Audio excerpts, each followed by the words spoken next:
président du comité des organisations des Jeux de Paris 2024, Tony Estanguet a appris qu'il était visé par une enquête sur sa rémunération. Le champion de canoë s'est exprimé à La Courneuve sur cette affaire.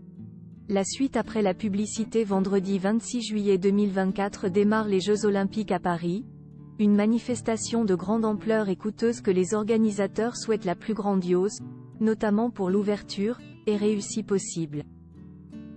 Toutefois, la fête est entachée par une affaire qui vient d'être révélée ce mardi 6 février. Le président du comité des organisations des Jeux de Paris 2024, Tony Estanguet, est visé par une enquête confiée à la police judiciaire parisienne, sur les conditions de sa rémunération. Il s'est exprimé le soir même et nie toute responsabilité. Présent à l'inauguration de la piscine Annette Kellerman à La Courneuve, près de Paris, le triple champion olympique de canoë, 2000, 2004, 2012, Tony Estanguet a déclaré « Je ne décide pas de ma rémunération ni de son cadre ».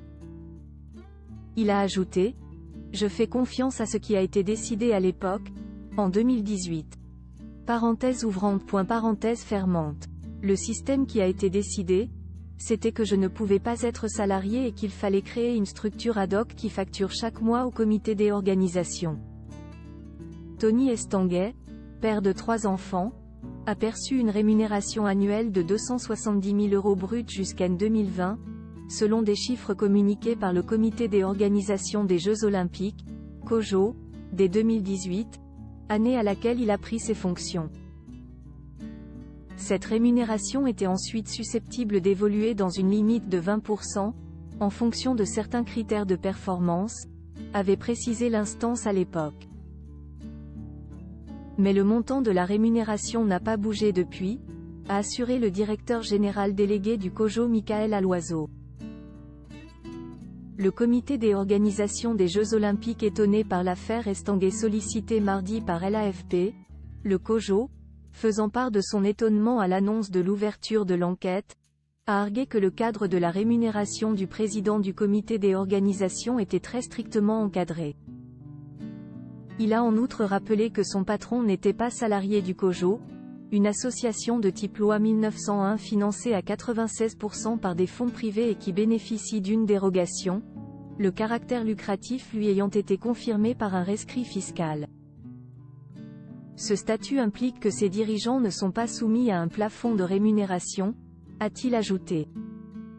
Tony Estanguet, via une société qu'il a créée, perçoit donc sa rémunération sous forme de bénéfices non commerciaux.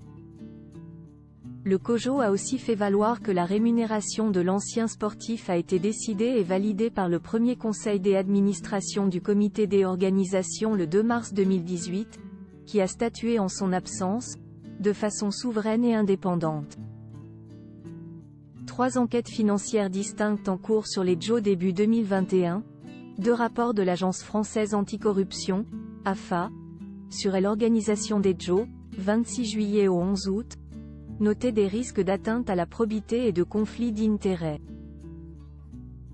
Dans l'une de ces rapports, l'AFA évoquait le cas de l'entreprise de Tony Estanguet, pointant un montage atypique dans le cadre d'une association de loi 1901.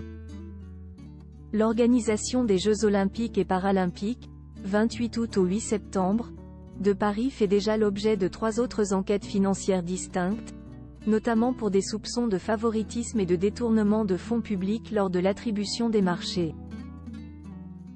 La question des rémunérations des principaux dirigeants du comité des organisations était devenue sensible dès l'attribution des Jeux à Paris par le CIO en septembre 2017. Le Canard enchaîné avait évoqué à cette époque un salaire de 450 000 € annuels pour Tony Estanguet, immédiatement démenti par l'intéressé. La suite après la publicité.